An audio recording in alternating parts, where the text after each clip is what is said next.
Be sure you're always starting your practice with a warm-up. If it's a group, you're doing the ball toss, maybe the spatial awareness exercise, the gaze exercise. If you're an individual, moving meditation is a great warm-up. Like, subscribe, and share this video. And reach out to me at the email address angie@learntoage.org, and you can get the free ebook. Well, I've mentioned several times sitting or standing in a neutral position, and so I want to take just a minute to go over exactly what I mean by that. Weight is on both feet. Feet are hip distance apart, equally distributed. Your knees are soft but not locked, and so your weight is balanced equally between your right and your left. So that's the neutral standing position. When I talk about neutral standing position, it's this position. It's not weight shifted to one leg or the other. Now here's an example of that same position when you're seated. So you want to sit down, pointing both of your hip joints back. Weight is equally distributed, not slouched to one side, to one hip or the other hip, but that's a neutral seated position where your balance and your weight is equal.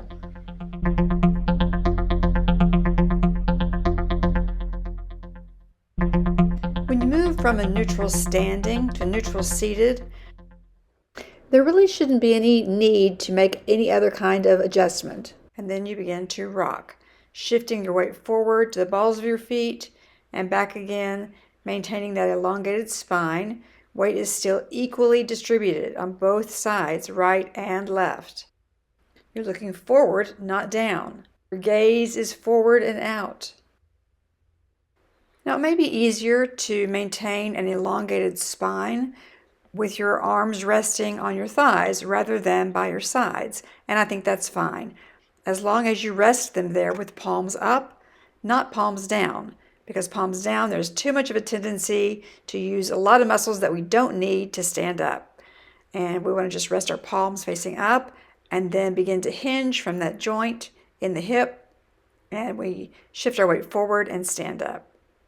When I first introduced this practice, I introduced it from moving from a kind of leaned back, slouched position, because let's be honest, that's how a lot of us sit down.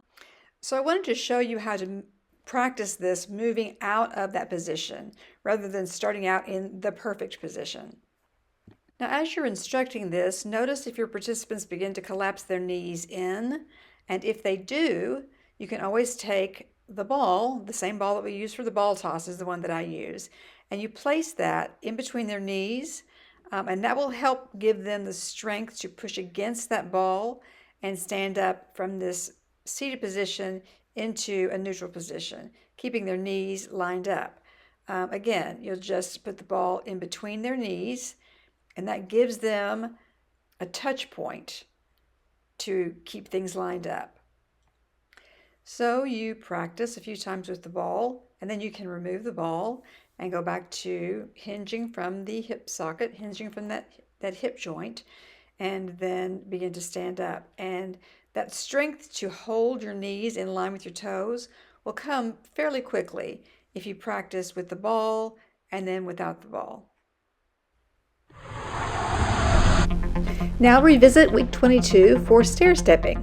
There are detailed instructions about that particular exercise, and it's interesting to do this in light of the amount of time we've spent working on your alignment and your knees over your toes and hinging from the hips.